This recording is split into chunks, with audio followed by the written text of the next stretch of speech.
Bonjour à toutes et à tous, bienvenue dans le Talk Finance Responsable. Aujourd'hui, on parle engagement actionnarial. Individuellement ou collectivement, les acteurs de la finance tentent de faire bouger les sociétés. Pour en discuter, j'ai le plaisir d'accueillir Luisa Flores, qui est directrice des recherches en finance responsable chez Ophi Invest Asset Management, mais aussi directrice de la commission Dialogue et Engagement du Forum pour l'investissement responsable. Bonjour Luisa. Bonjour Ariane. Alors on va commencer par un point de définition. Qu'est-ce que c'est l'engagement actionnarial concrètement ? Je vais utiliser la définition de Novetic qui dit que l'engagement, c'est quand des entreprises décident de prendre position sur des enjeux ESG, puisqu'ils s'identifient des pratiques qui peuvent être améliorées au sein des entreprises sur lesquelles elles sont investies. L'idée, quand on lance une démarche d'engagement, c'est de structurer cette démarche et donc de demander un objectif dans une période, donc faire un suivi, un reporting et un contrôle pour savoir si la demande qui a été faite auprès de l'entreprise, elle s'améliore dans le temps. D'accord. Mais alors, comment ça se concrétise le dialogue au fur et à mesure ? Ça peut être un dialogue individuel ou collectif. Individuel, c'est l'investisseur avec l'entreprise. Collectif, c'est quand l'investisseur décide de s'associer au sein d'une coalition avec d'autres investisseurs, avec d'autres parties prenantes, pour venir interroger l'entreprise. Donc après, ça peut prendre une forme, on va dire, une rencontre formelle. On va annoncer à l'entreprise quelle est la thématique sur laquelle on va l'interroger. Et puis, il y a cet échange qui s'est produit. Et ensuite, il y a bien sûr un suivi pour voir quelle a été la réponse apportée par l'entreprise. D'accord, donc ça peut prendre plusieurs formes tout au long de l'année. Oui, et tout au long d'une période. Ça ne se limite pas à une année. Souvent, on parle d'une période de 3 ans. Mais ça peut aller au-delà. Mais de plus en plus, des cadres ou des standards commencent à viser la période des 3 ans comme une période normale d'engagement. Et pourquoi 3 ans ? Parce qu'en fait, comme on va demander des transformations au sein de l'entreprise, en 3 ans, on considère que c'est une période dans laquelle l'entreprise peut mettre en place une dynamique d'amélioration. D'accord. Et alors aujourd'hui, on a plus d'engagements qui sont individuels ou collectifs ? Il y a un peu des deux. Néanmoins, avec tout le retrait actuel des investisseurs, notamment américains, sur l'ESG, on voit que les coalitions d'investisseurs dans lesquelles il y avait des engagements collectifs ont une tendance à être réduites ou abandonnées. Donc, c'est pour ça que certains investisseurs vont privilégier l'individuel. Néanmoins, en France, et moi, en tant que président de la commission d'engagement et du dialogue du FIR, on va privilégier le dialogue collectif. Comment concrètement ça se passe ? Un dialogue collectif, c'est plusieurs asset managers qui se regroupent et qui identifient ensemble des engagements communs pour un émetteur. Je vais vous présenter comment on fait au sein du FIR. Donc, on a cette commission dans laquelle on a à la fois des représentants des investisseurs, mais aussi de la société civile comme des ONG. Et 2 fois par an, on s'est réunis pour identifier les thématiques qui vont émerger. Ces thématiques émergent soit parce qu'il y a des obligations réglementaires, soit parce qu'il y a des tendances, soit parce qu'il y a des nouveaux risques qui émergent. Et donc, à l'issue de cette commission, on définit les priorités et la manière dont les entreprises vont être interrogées ou engagées là-dessus. Maintenant, c'est une manière de le faire. Il y a d'autres types de coalitions. Par exemple, pour citer Climate Action 100+, qui est une coalition tournée sur la partie environnementale. Elle a émergé à peu près à l'issue de la COP 15, donc de l'accord de Paris. Et en fait, on savait déjà à l'initiative qu'on allait engager sur la thématique environnementale. Donc, souvent, quand il s'agit d'un dialogue collective, la thématique est identifiée en amont et c'est comme ça que les investisseurs vont rejoindre cette coalition en disant là, je vais aller engager sur la thématique de biodiversité ou sur la thématique sociale ou gouvernance. Et alors, dans ces engagements, que ce soit individuel ou collectif, qu'est-ce qui distingue un engagement de façade ou un engagement constructif ? En fait, on va toujours chercher d'avoir un dialogue constructif parce que l'objectif principal, c'est que l'entreprise améliore ses pratiques et que ça se fasse en fait dans une amélioration continue.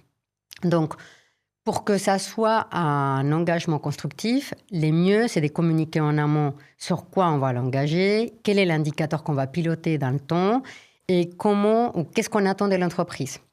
Donc, rapidement, on peut savoir si l'entreprise va participer de manière collaborative ou pas. Et ça, c'est soit parce qu'il Ils vont nous donner le bon interlocuteur, ils vont vraiment prêter attention aux questions, ils vont préparer en amont l'entretien, ils peuvent apporter des documents, par exemple, spécifiques sur la question. Donc, on voit au fil des lots quelle est l'attention que l'entreprise va porter sur cette thématique-là. Et là, ça va définir un peu si c'est constructif ou pas. Quand on parle d'engagement des façades, souvent, on va demander, par exemple, une information qui est quelque part qu'on sait qui sont, mais que peut-être ils n'ont pas disclosé. Donc, quelque chose qui ne demande pas vraiment une transformation, ça peut être aussi perçu comme un engagement des façades.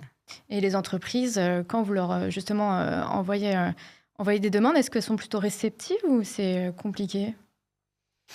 Il y a un peu des deux. On a eu dans le passé des entreprises un peu, comment on peut les décrire, un peu à la défensive.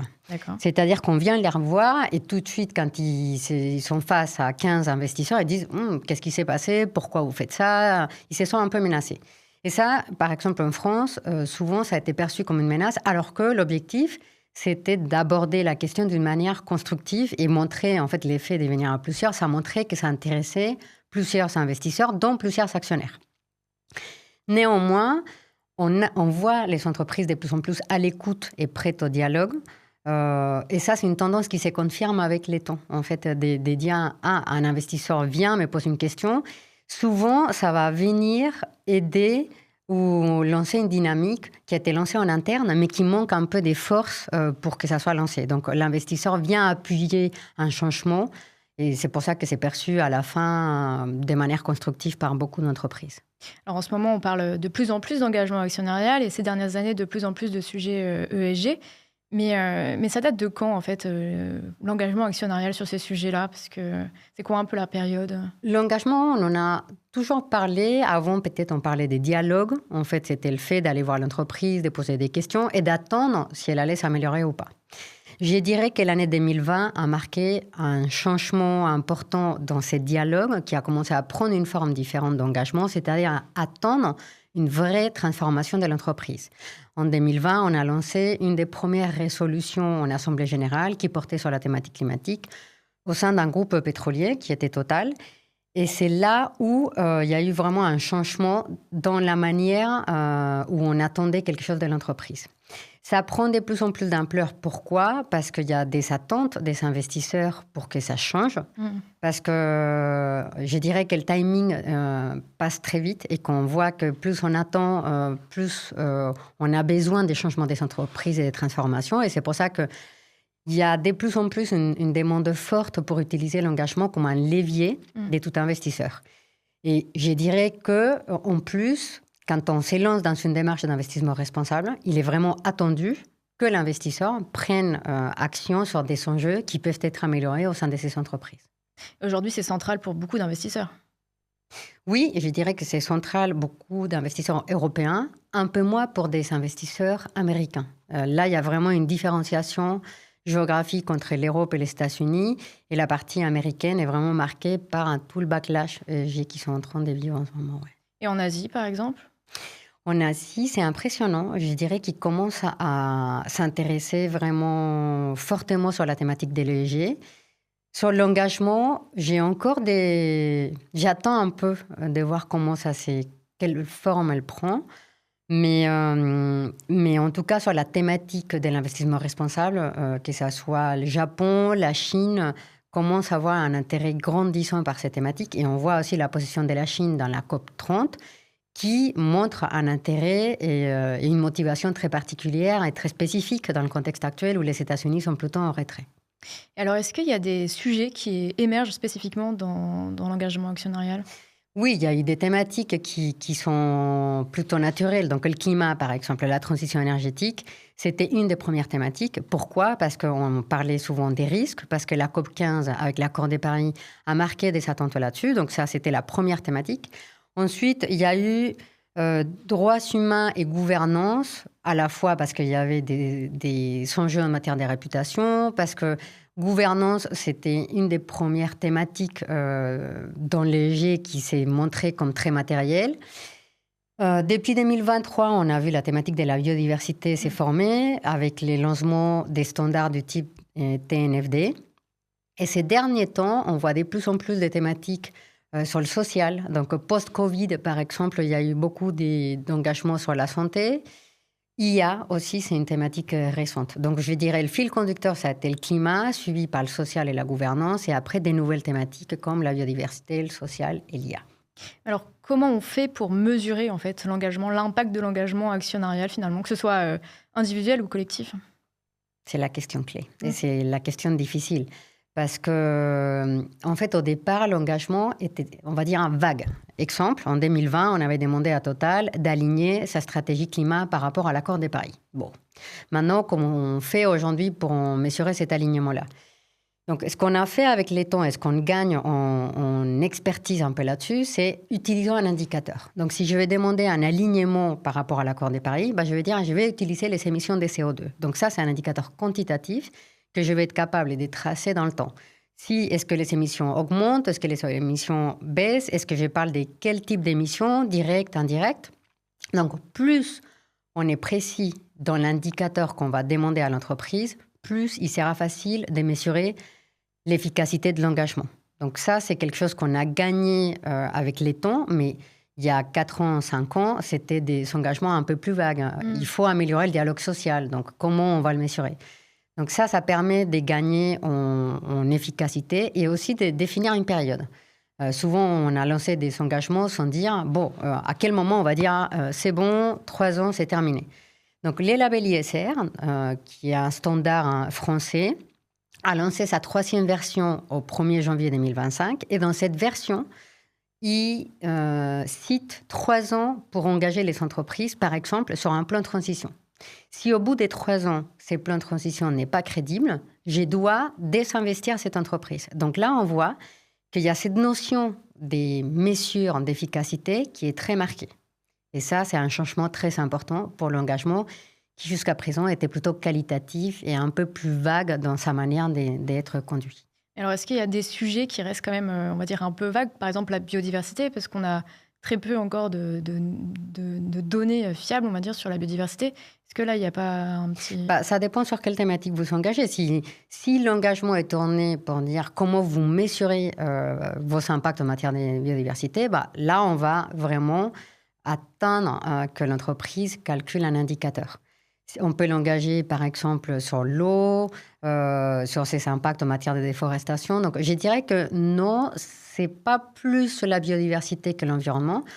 Peut-être sur le social, c'est un peu plus compliqué parce qu'on n'a pas vraiment un indicateur phare. En fait, le dialogue social, est-ce que c'est les nombres d'accords signés avec les représentants des salariés? Est-ce que c'est les taux de formation? Est-ce que c'est le budget dédié à la formation des salariés? Donc, c'est là où on a un peu plus de difficultés à évaluer la mesure corrective.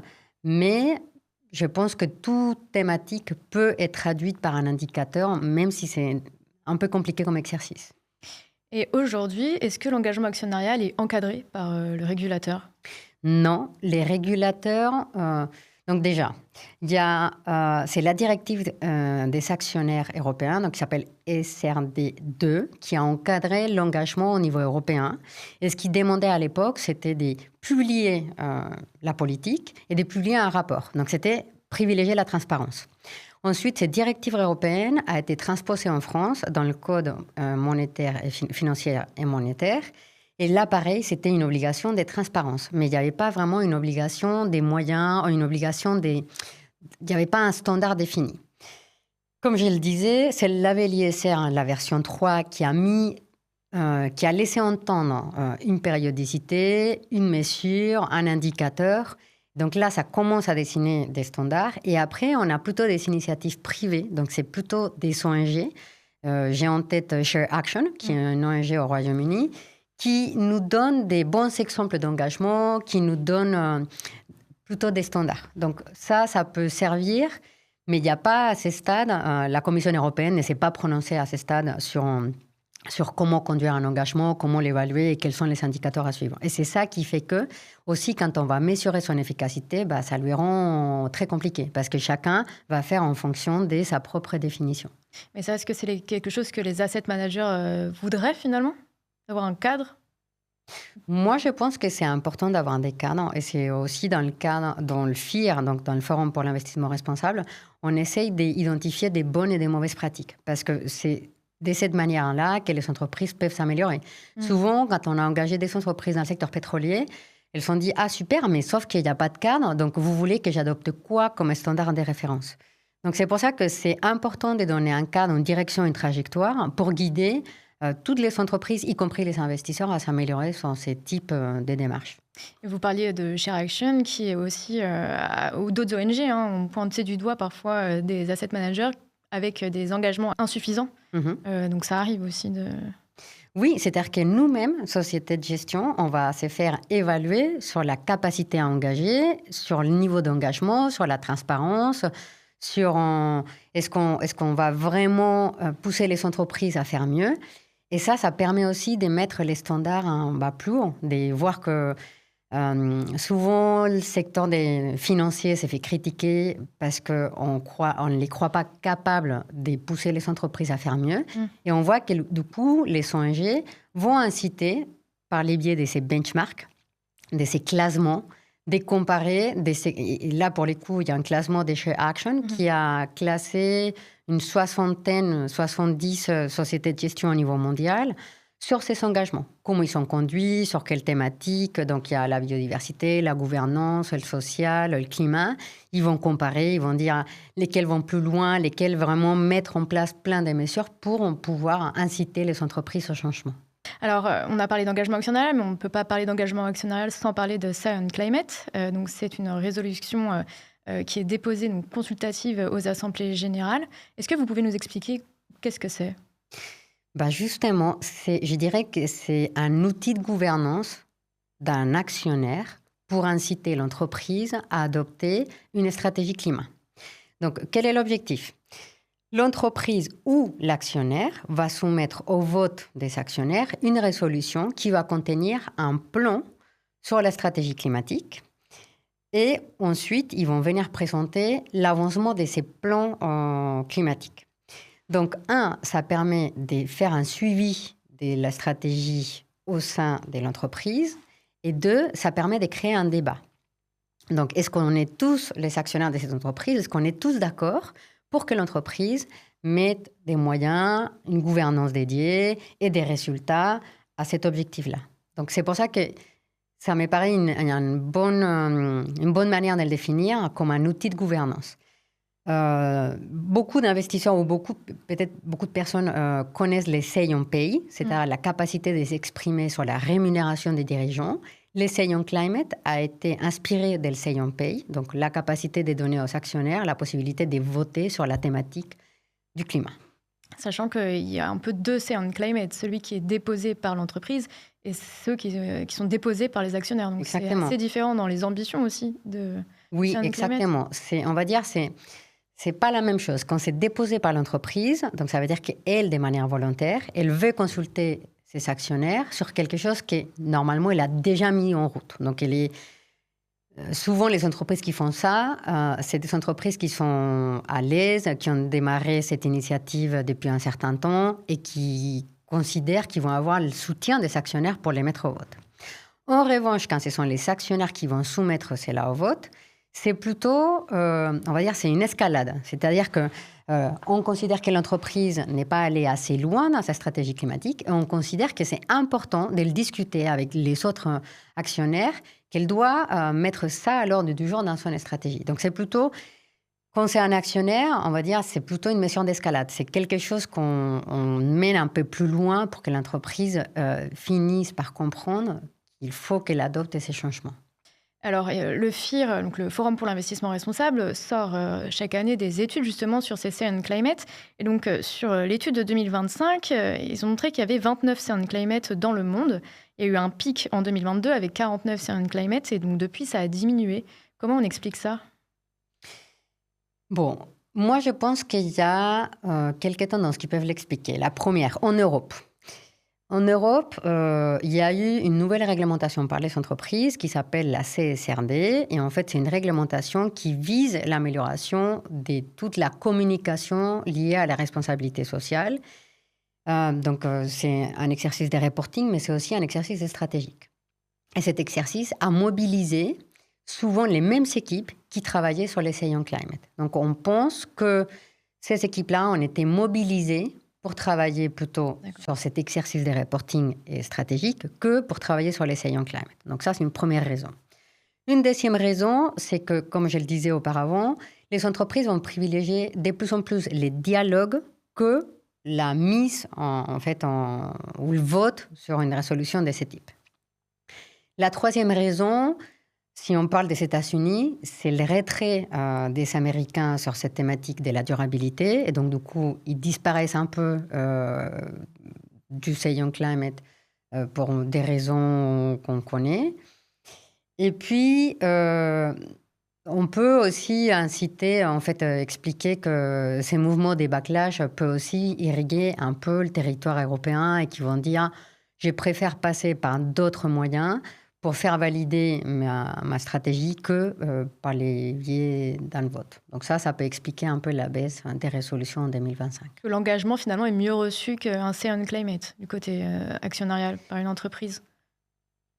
Les entreprises préfèrent, bien sûr, de faire un dialogue que de venir en Assemblée générale. L'Assemblée générale met une lumière importante sur ce type de thématiques, donc ça devient un peu médiatique. La presse va s'intéresser, ça va faire la une. Par exemple, quand c'était l'Assemblée générale des Total en 2020, je me rappelle, Le Monde avait fait, en gros, à l'époque, on était tous enfermés, Covid, et Le Monde avait fait une section de tout ce qui se passait en dehors du Covid.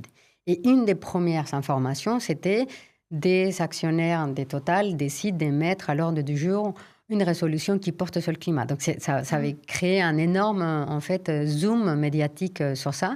Et c'est pour ça que les entreprises préfèrent le dialogue en amont ou en aval de l'Assemblée générale, qui porter toute l'attention là-dessus. Ça peut créer, on va dire, beaucoup d'attention pour quelque chose qu'elles peuvent mettre en place en parallèle. Parce que j'ai l'impression que parfois, avoir des informations sur l'engagement actionnarial, c'est compliqué. En fait, c'est plus compliqué que de parler d'une résolution quand on est journaliste, en tout cas.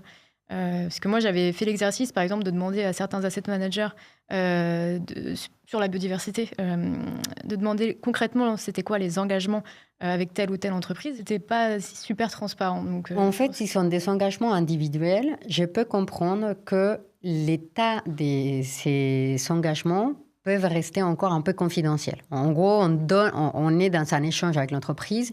Et pour que ça soit constructif, il faut créer un climat de confiance et ça peut passer par une certaine confidentialité pendant une période. Néanmoins, ça peut aussi devenir très politique. Pour une entreprise, de voir qu'il y a une coalition des investisseurs qui viennent et qui posent des questions, ça peut crisper à la fois l'entreprise et la coalition. Et c'est dans ça où avoir une communication, en fait une ligne de communication un peu institutionnelle, qui respecte certains éléments de langage, ça peut aussi faire partie du travail. Néanmoins, à la fin, l'objectif, c'est de faire améliorer l'entreprise. Oui. Donc, c'est pour ça qu'il faut être aussi attentif pour ne pas casser le dialogue, pour ne pas non plus braquer l'interlocuteur, parce qu'il y a des investissements en jeu, il y a aussi des clients qui sont intéressés par ça. Donc, il faut privilégier avant tout l'amélioration des pratiques que peut-être un gain médiatique très ponctuel. Alors, je reviens sur l'étude du Forum pour l'investissement responsable. Donc, sur les Say on Climate, il y a eu 8 Say on Climate en France en 2025.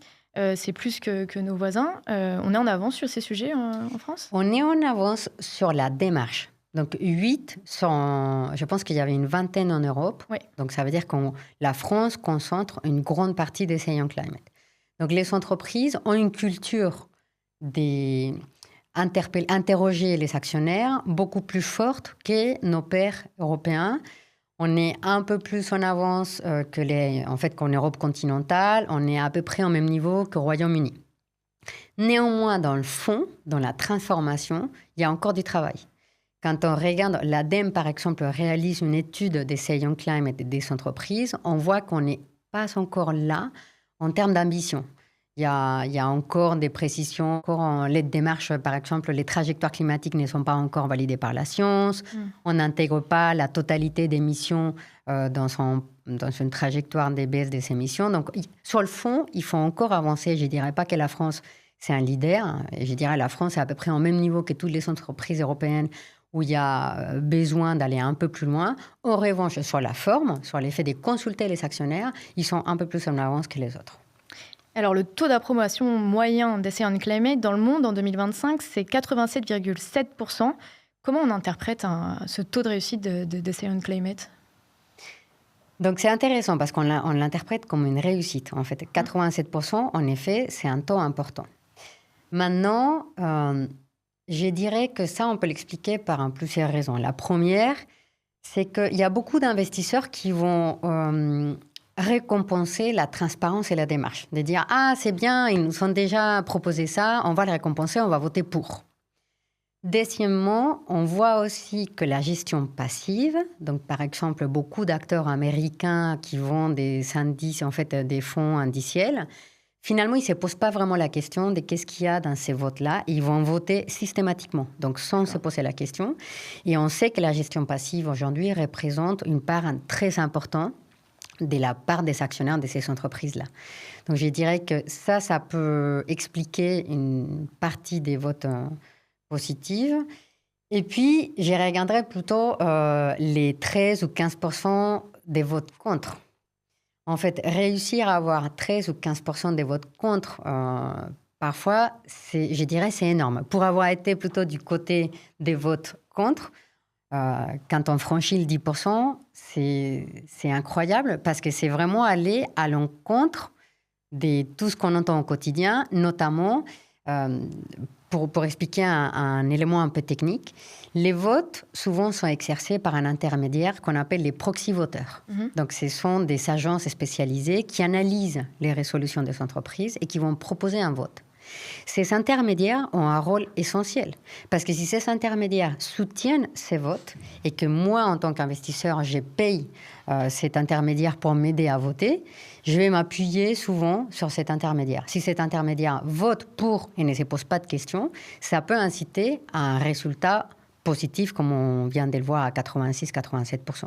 C'est pour ça qu'il est important, en tant qu'investisseur, de créer sa propre politique, de s'interroger notamment sur ces résolutions-là pour dire « je vais voter en fonction de ma politique » et être en capacité de m'opposer si les critères proposés par l'entreprise ne sont pas à la hauteur de mes expectatives.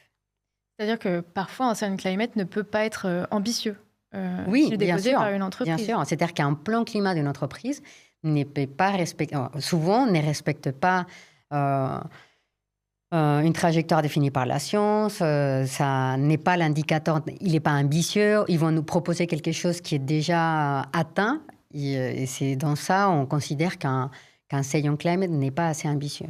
Et surtout qu'en France, on a l'ADEME qui fait ses rapports, qui nous donne déjà un état des lieux et qui nous dit les rapports, en fait, le plan, il n'est pas ambitieux, donc vous devriez voter contre. Donc on a déjà quelques signaux d'alerte en amont qui peuvent inciter tous les investisseurs à s'exprimer là-dessus. Et qu'est-ce qui pousse un gestionnaire d'actifs à continuer du coup d'exercer son pouvoir d'actionnaire plutôt que de désinvestir? Parce que vous parliez de l'engagement sur 3 ans. Est-ce qu'il y a d'autres choses qui sont à prendre en compte? Oui, en fait, c'est intéressant parce que souvent on dit il y a des investisseurs qui sont soit j'engage, soit j'ai désinvesti. Oui. Et je pense que c'est 2 faces de la même monnaie. Pourquoi? Parce que soit je décide, en fait, et c'est très important de définir quel est l'objectif de mon fonds. Si l'objectif du fonds que je propose à mes clients est d'investir dans des entreprises qui sont déjà vertueuses, je pense que ça ne vaut pas la peine d'engager. Parce que j'ai déjà des entreprises de bonne qualité, avec des bonnes pratiques, avec une activité économique qui va répondre à un objectif social et environnemental. C'est très bien. Peut-être il y a des entreprises que j'aimerais bien rentrer dans mon fonds, mais qui ne sont pas encore là. Donc, j'ai l'intérêt d'aller engager les entreprises qui sont mauvaises pour leur dire « ça serait bien d'améliorer vos pratiques ». Maintenant, je peux avoir un fonds dans lequel je vais juste investir dans des entreprises qui ont la capacité de s'améliorer. Donc, c'est ça ce qu'on appelle des entreprises en transition. Et pour ça, il ne faut pas désinvestir tout de suite. Il faut leur donner une marge, en fait, de temps pour qu'elles s'améliorent. Mais si, au bout d'une période définie, je vois que malgré mes relances, mes questions, la coalition, différentes mesures d'escalade que j'ai définies entre-temps, l'entreprise ne s'améliore pas, à ce moment-là, je pense qu'il faut prendre une décision liée à l'allocation des capitales pour dire est-ce que je garde ces titres ou est-ce que je ne le garde pas, vu qu'au bout de ma période définie, l'entreprise décide de ne pas se transformer. C'est au cas par cas, quoi. C'est au cas par cas, mais on voit de plus en plus que les labels ISR nous disent au bout de 3 ans, si ça ne change pas, on vend le titre. Donc là, ce n'est pas au cas par cas, il y a une règle et il y a un standard à respecter. Est-ce que vous pouvez nous partager des exemples concrets justement sur un engagement, quelque chose qui s'est réussi et quelque chose qui a échoué? Par exemple, vous parliez de Total Energy, est-ce qu'on peut peut-être creuser sur cette valeur? On va commencer par un cas qui a bien marché. D'accord. Et donc là, c'est plutôt Engie. On était venu en Assemblée Générale il y a 2 ans avec d'autres investisseurs. Donc, on était autour d'une quinzaine, français, européens. Et on leur demandait d'aligner la communication liée au plan climat sur les standards en fait, de l'accord de Paris. Donc, on avait eu des discussions compliquées au départ, mais de plus en plus à l'écoute. Et lors du vote, on a vu qu'on avait obtenu un vote important, près des 40% si on retranche en fait, la participation de l'État. Donc 40% des votes sur ces thématiques-là, ça a donné un signal très fort à l'entreprise, comme quoi c'était un thème qui intéressait une grande partie de ses actionnaires. Et donc depuis, ils ont été très à l'écoute, très proactifs pour garder le dialogue. Par exemple, avec les FIR, ils participent beaucoup dans les événements du FIR. Ils sont, on va dire, très constructifs dans le dialogue qu'on a pu établir suite à ça. Ensuite, on a le cas des Total, qui est un peu particulier, et ça, c'était l'année dernière. Il y avait une résolution sur la gouvernance. C'est-à-dire qu'on avait demandé à dissocier les rôles du PDG pour avoir d'un côté le président et de l'autre côté le directeur général, ce qui n'est pas aujourd'hui le cas. Et en fait, pour déposer une résolution en France, vous devez obtenir 0,5% du capital. C'est ce qui est requis pour déposer ces résolutions à l'ordre du jour. Donc, les capitals requis étaient réunis. La résolution avait été déposée. Néanmoins, Total avait considéré qu'elle n'était pas, en gros, légitime à être discutée et votée lors de l'Assemblée générale. Pour résumer un peu, les actionnaires qui avaient proposé ça avaient été amenés en justice. Donc, ils sont partis au tribunal des notaires. Et c'est là où le dialogue a été rompu. Et en fait, finalement, ça a été jugé sur la forme et pas sur le fond. Et en gros, ils ont donné raison à Total, le fait que les actionnaires ne pouvaient pas soumettre ça au vote plutôt pour une question des formes, mais pas sur une question du fond. Et ça crée du coup un précédent important parce que l'idée d'un engagement, c'est de ne pas finir dans un tribunal. L'idée d'un engagement, c'est de trouver une solution et de voir est-ce que l'entreprise est à l'écoute d'une modification de gouvernance. Oui, non, dans quelle période, pourquoi. Et en fait, c'était plutôt ça ce qui était attendu, de travailler sur le dialogue, que de finir dans un tribunal. Donc ça peut être un contre-exemple d'un dialogue ou d'un engagement qui a été conduit dans le passé. Alors, les asset managers, ils réagissent comment, par exemple, suite à ça? Est-ce qu'on désinvestit? Est-ce qu'on continue à engager? Non, l'idée, en fait, aujourd'hui, par exemple, surtout dans le cas de Total, et malgré tout, c'est une entreprise qui est très à l'écoute. Et depuis 2020, quand on avait fait la première résolution, il y a une amélioration quand même impressionnante dans la manière dont ils communiquent. Donc ça, c'est là où on voit qu'en termes de son rapport annuel, son rapport de durabilité, accorde une importance à ces thématiques-là. Maintenant, en termes stratégiques, Total se confirme comme un acteur dans les énergies fossiles, notamment dans le gaz. Donc, c'est pour ça qu'il faut la transformation. Elle n'est pas pour tout de suite. Les transformations prennent plus de temps. C'est pour ça qu'on parlait de pourquoi 3 ans et pourquoi peut-être ça peut aller plus loin. Donc, il y a certains acteurs, et notamment il y a certaines réglementations qui ont demandé à ne plus investir dans le secteur pétrolier et gazier, justement parce que peut-être la transformation va prendre beaucoup plus de temps que 3 ou 5 ans. Donc ça, c'est les directives de l'ESMA, qui est un des régulateurs européens, ont décidé que les fonds qui s'appellent ESG, climat, vert, donc environnemental, ne peuvent pas détenir des entreprises dans le domaine du secteur du fossile Et donc, ça marque aussi un changement important. En fait, ça a été ça s'est rentré en vigueur en mai 2025. Et ça montre qu'il y a certains acteurs qui, finalement, ne vont pas rentrer dans cette définition des fonds, on va dire, ESG. Vous parlez du changement de nomenclature, notamment. Des dénominations des fonds. D'accord. Oui. Très bien. Et parce que Total, il me semble qu'il y avait aussi le cas du taux d'approbation d'une résolution qui était assez haute, alors que finalement, certains asset managers étaient moins convaincus de l'ambition de Sunny Climate. C'est arrivé aussi sur Total. En fait, Total a des résolutions. Donc, en fait, il y a 3 résolutions dans les assemblées générales de Total qui sont intéressantes à regarder. Donc, le Young Climate, mais cette année, il n'y en a pas eu. Les renouvellements du PDG et la rémunération. Et en fait, souvent, ceux qui n'ont pas, en fait, qui se sont pas exprimés via le Young Climate, se sont exprimés sur la rémunération du renouvellement ou sur la rémunération. Et en fait, ces 3 résolutions donnent aussi un aperçu de la satisfaction de certains investisseurs sur la trajectoire de l'entreprise. Mais bon, on parle beaucoup de Total, mais je pense aussi, quand vous parliez de est-ce que la France est en avance, je pense qu'il y a un niveau d'exigence important en France, et c'est ça qui a fait qu'on titille plus, en fait, à un acteur comme Total. Et aussi, bon, c'est dans un secteur très polluant, un secteur qui est visé par différentes COP internationales. Donc, c'est pour ça qu'en gros, à chaque fois qu'on a décidé de lancer une trajectoire des émissions, on a décidé de se centrer sur les secteurs les plus carbone-intensifs. Et Total, parfois, sort dans les principales positions de ces portefeuilles-là. Il y a aussi un point qui est important, c'est que les Sound Climate ne reviennent pas tous les ans. Oui. Par des entreprises, on va dire. En fait, certaines entreprises préfèrent venir tous les 3 ans pour venir nous présenter l'avancement, alors que ça serait bien que ça soit annuel, en fait, qu'ils viennent nous expliquer comment la mise en application de cette stratégie est vraiment bien suivie par l'entreprise. Parce que, en fait, il y a 5 ans, quand on parlait de climat, c'était un peu la nouveauté. Aujourd'hui, parler des climats ou même des durabilités, en fait, il faudrait que ça soit... c'est du business as usual. En fait, il faut que ça soit comme parler des finances, comme parler des stratégies, comme parler des investissements. Donc, c'est pour ça que pour tout investisseur, il est essentiel que cette thématique de durabilité fasse partie du débat de l'Assemblée générale. En fait, que ça ne soit pas tous les 3 ans. Parler de durabilité, on devrait en parler vraiment beaucoup plus souvent. Donc, c'est pour ça que les attentes de beaucoup d'investisseurs, c'est pour que le débat et la discussion soient portés de manière annuelle.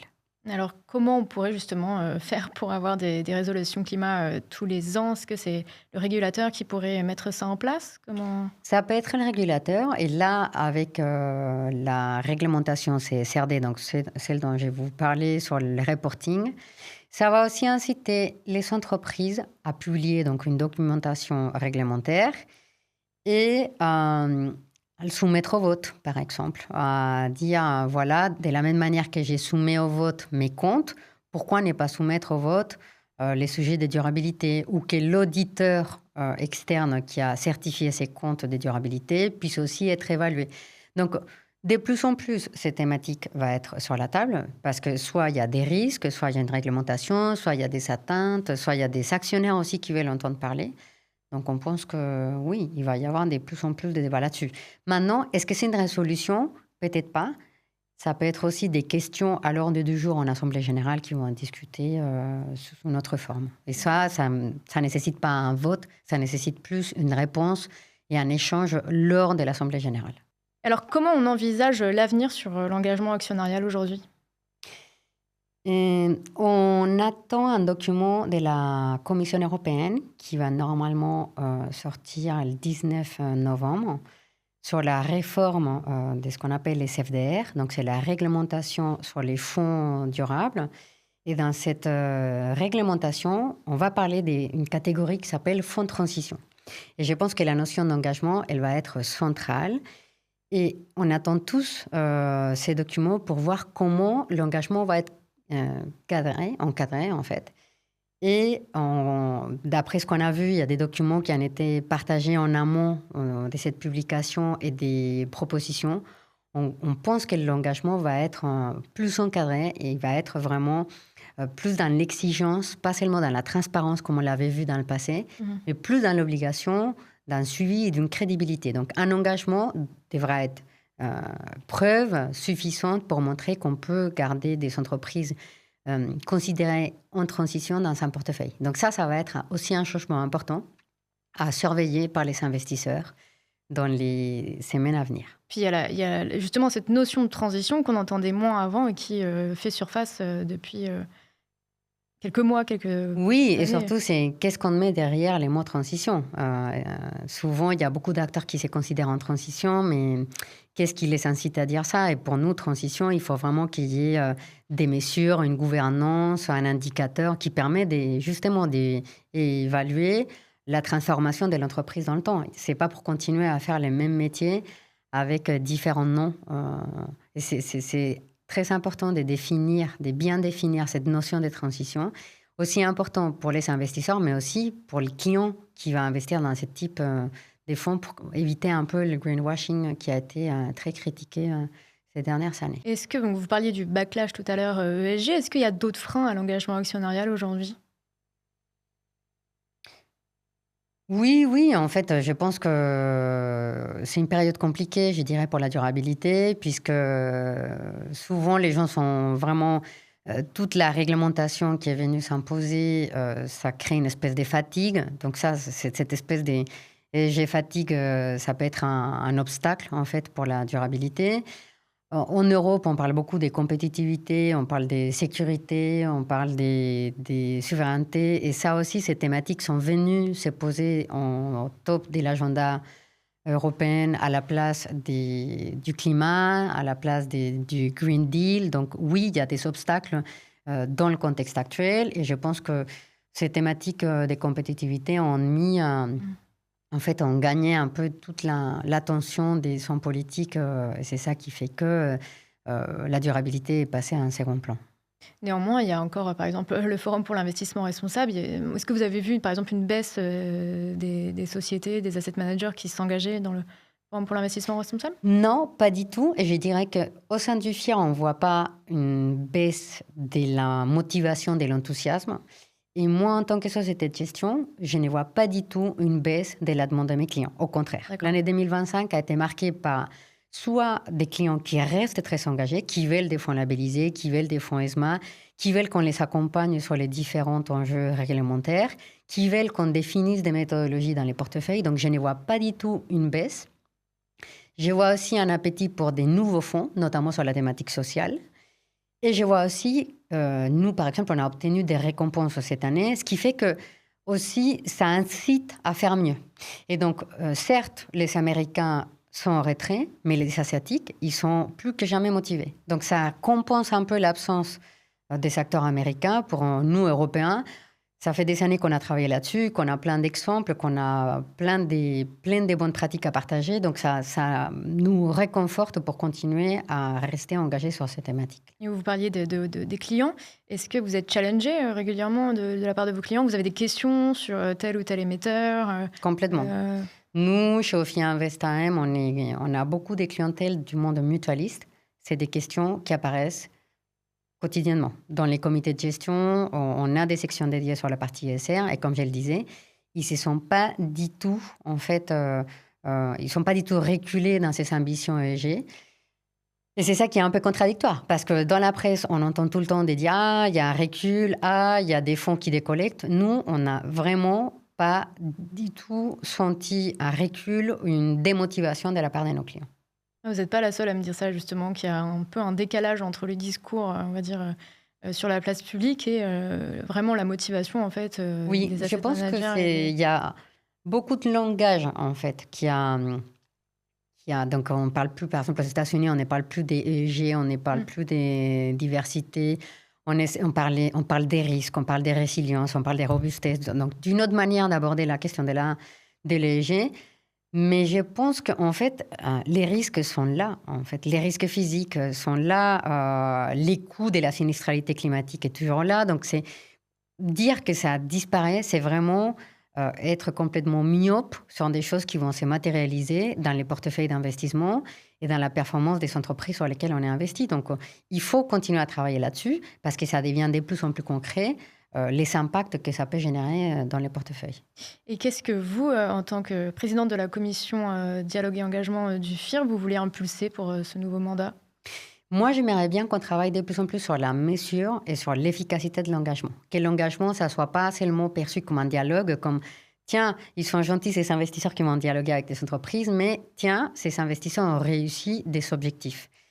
Et je pense qu'on est tous conscients que l'économie réelle a besoin d'une transformation et c'est pour ça qu'insister sur l'efficacité de l'engagement comme un levier structurant est complètement essentiel. Merci beaucoup pour cet échange, Louisa.